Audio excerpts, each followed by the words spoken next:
Tesla और space x के CEO Elon Musk ने अभी हाल में आईएमएफ के आंकड़ों के आधार पर एक पोस्ट किया है जिसमें कि उन्होंने बताने की कोशिश की है कि किस तरीके से इकोनॉमिक वर्ल्ड ऑर्डर चेंज हो रहा है।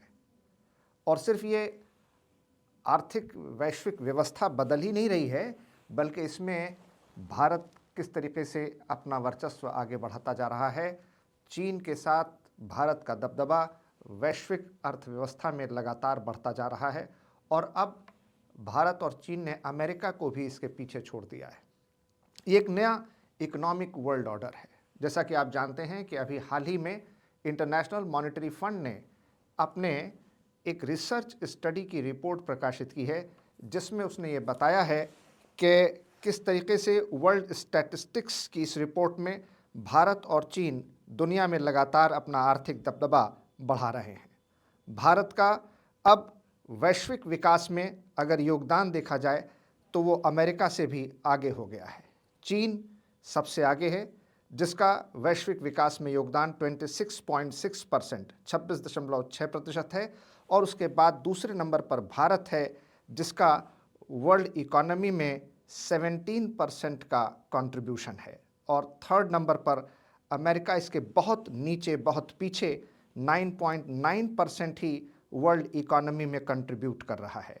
इस तरीके से दुनिया की कुल आर्थिक वृद्धि में अकेले चीन और भारत का हिस्सा मिलकर के 43.6% हो जाता है।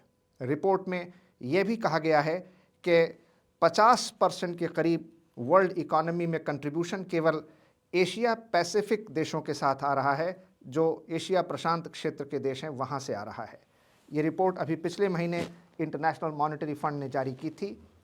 इससे पहले भी एक बड़े वर्ल्ड रेनाउंड इकोनॉमिस्ट हुए हैं एंगल मैडिसन।